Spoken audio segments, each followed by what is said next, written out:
Hey people, you know what time it is? That's right, it's time for G-Bear's Off-Grid Ways and Adventures. And here we are in the Garden of Eden.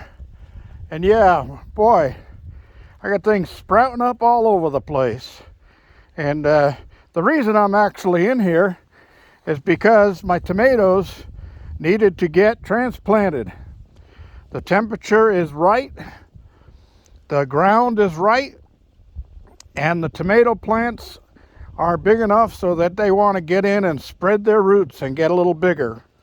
All right, so I'm wearing my chest harness here, and right down there, those are cantaloupe. Yeah, one said to the other, "You want to run away and get married?" The other one said, "I cantaloupe." Oh God. Anyway, let's get to the tomatoes. So I've already planted one over there, and one right there, and one over there. Everywhere you see a stake, there's a planted tomato plant. Now I've got one more, or actually two more, in that tray over there, and those are the giant hybrid Romas, and those are what I use for making my pizza sauce and spaghetti sauce and all that kind of stuff. So I'm going to get those if I can. I want to get them planted in. Now the reason I chose to put some tomato plants over there is because, and those are Romas right there. 1, 2, 3. I got 3 Romas in there. Companion plants that tomatoes like to grow next to, well, cilantro is one. Asparagus, or asparagus, as I like to say, asparagus.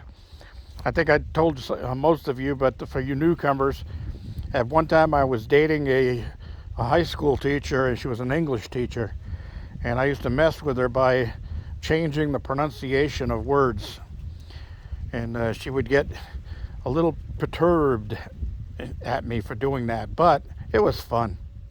Anyway, yeah, so I got those planted. Now, I'm going to show you, I saved one. I'm going to show you my planting method. And what you see around the ground around each one is crushed eggshell. And crushed eggshell is a good source of calcium in the garden. So you should never throw your eggshells out.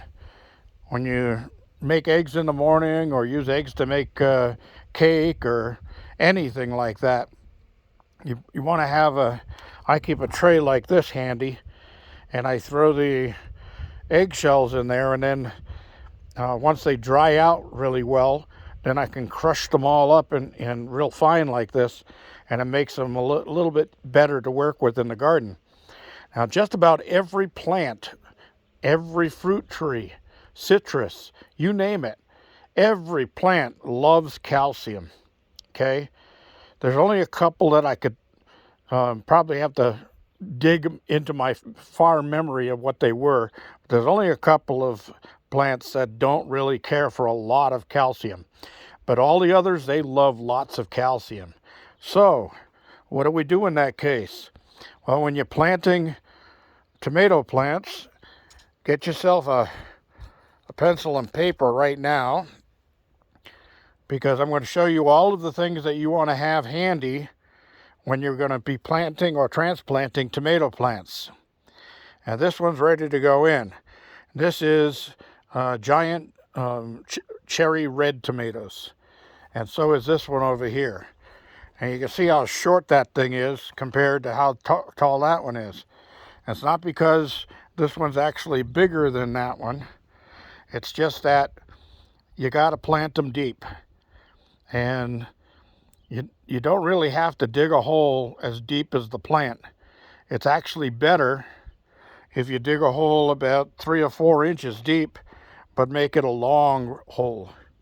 And then you start the ball of the root at the one end of the thing, lay the plant into there, and then you put all your fertilizers and stuff like that into place, and then you bury that back over. When you get to the end, you carefully stand the plant up so you don't break it, and then pack some dirt around it to hold it in place. Now, this one has the roots come out this way, and it's growing that way. So I put my stake in over here. You ought to definitely put your stakes in right at the time of planting, because if you wait until the plant grows up and then you come back and you start sticking stakes and cages and stuff like that in the ground, you can damage the roots of the plant, and you're going to say, why did my plant all of a sudden go down? It was doing so well. Well, it's because you stuck something in the ground and you hurt its roots. So you definitely want to get your supports in at the same time that you're doing your planting. All right, so you got your pens and papers handy? All right, these are some of the things that you want to have with you when you're getting ready to transplant. First of all, a watering can. If you've got rainwater, it's better than tap water. So use your rainwater. If not, you go ahead and use your tap water. You want to use vitamin B1 liquid and pour the adequate amount into your, this is a 2-gallon container. So I put 3 tablespoons of vitamin B1 into this 2-gallon container and then filled it up with water so it mixed in really well, okay? So you want to have that because that helps prevent shock from the transplant. The other thing you want is earthworm castings. Now I've got my own earthworm farm over there. Let's see if I can get it back over there. But I hadn't cleaned it out recently, and it needs to be cleaned out. I was waiting to hope I got another planter built out there in the new section.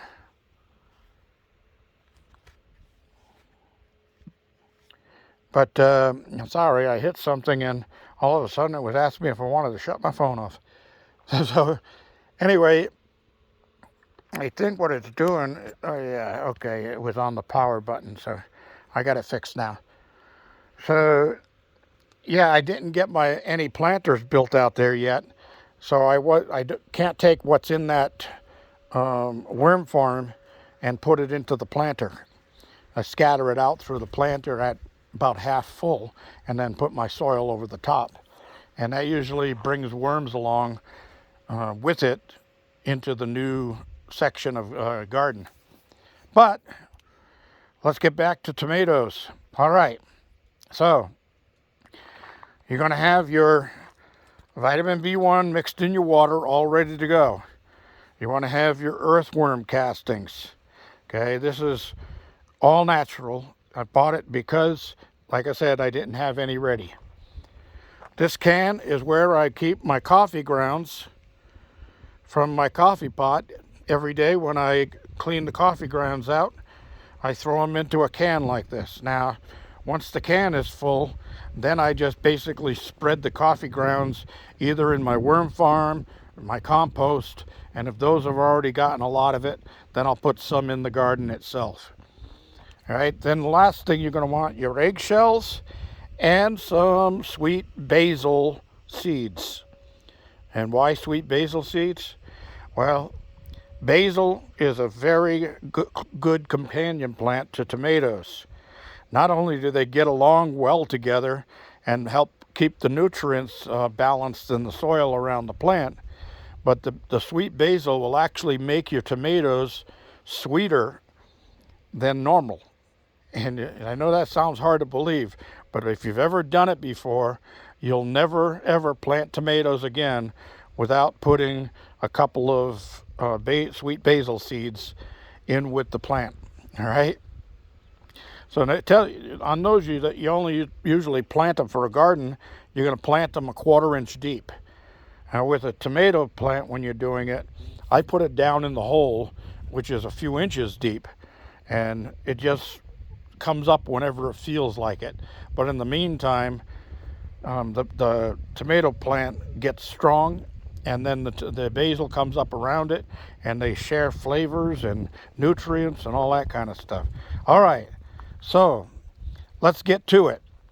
So you can see the size of my plant here. Let's see, I would say probably a good 10 inches tall. So we got 10 inches on the plant and we got 7 inches on the pot. So 17 inches is the total length of the plant. So I want to plant that plant 2/3 of what's showing.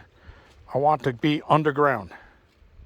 Okay, now I'm going to be breaking off some of the branches and stuff that are down low because I don't need those branches. It really wouldn't hurt if you kept them on there, but it is an invitation for disease, so it's better off to take those off. Now all the little hairs that you see on the stem of the plant, those are going to turn into roots. So I'm going to plant this about this deep. So we're talking about 14 inches. So we're going to start over here. Let me get my camera adjusted because I'm leaning forward. And we're going to dig a hole about 14 inches. And because I'm going to be adding stuff to it, I want to go down probably the depth of my shovel, so about 5 inches would be good. Okay.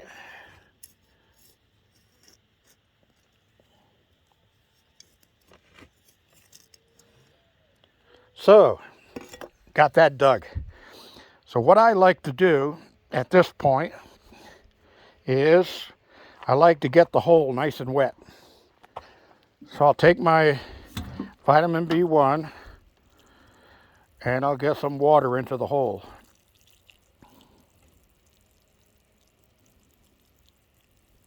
That way you're going to be sure that there's moisture and nutrients down around the roots. Okay, next we're going to get some worm castings in there. You can wear gloves if you want. I've been doing this a lot of years. Sometimes I wear gloves, sometimes I don't. So I'm just going to basically line the bottom of the trench with worm castings. And I'm going to take some of my nice wet sloppy coffee grinds and I'm going to do the same. I'm going to coat it around the bottom of the trench. Okay, now I want to get some of this eggshell in there, and what will happen is as the eggshell breaks down, it's going to add calcium to the soil, and the plant's going to love it. The roots are going to go all for that calcium. They love it. All right, now I'm going to take just a couple of seeds, sweet basil, and put those down at the bottom. Okay, you don't have to put a lot, just a couple. Now it's time to get the plant in. So let's get my little sticker here that I've been saving.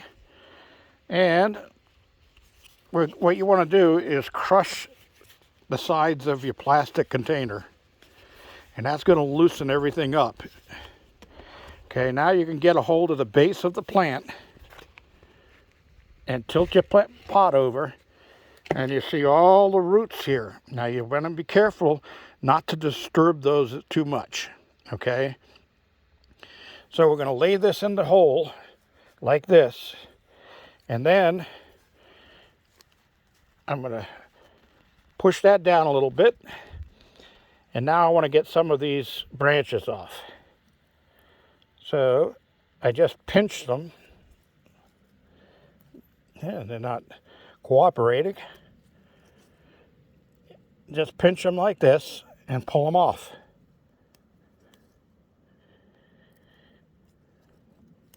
All right, so at this point right here, this point right here is what I want sticking out of the ground. All right, so now I'm going to add some of the soil back to the bottom here. A little bit more eggshell. Some on top of here.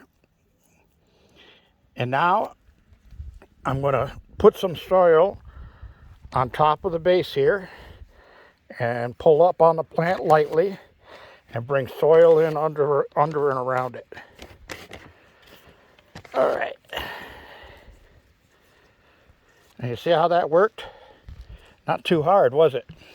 All right, so we get rid of the pot and we're going to move the soil around here and just lightly compact it. Don't press it down really super hard.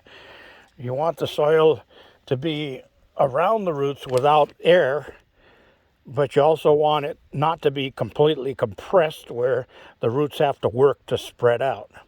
Because we want the roots to grow quickly.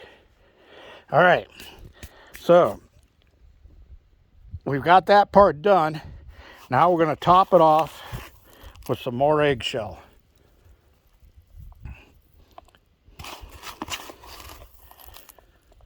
I've been saving these eggshell for these tomato plants because I knew that I was going to have to get these in the ground. Now, what I'm going to do here is I'm going to take a couple more of these sweet basil seeds and I'm just going to sprinkle them around the outer part of the plant.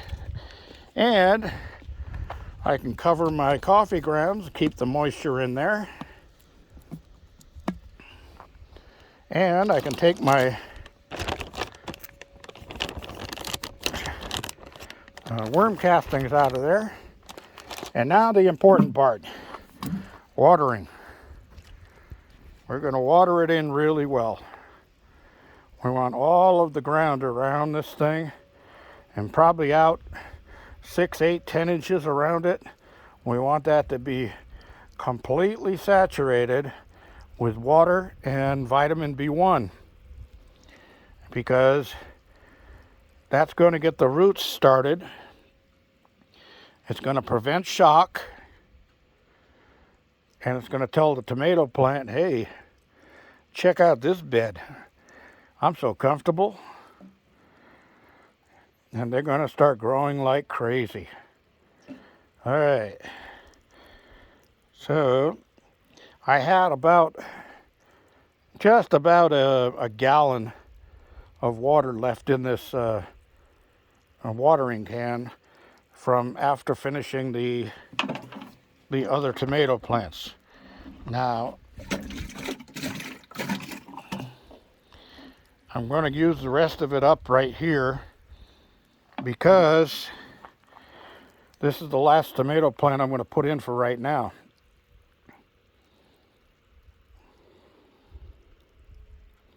I just wanted to make sure that I honored my promise and showed you guys how to successfully plant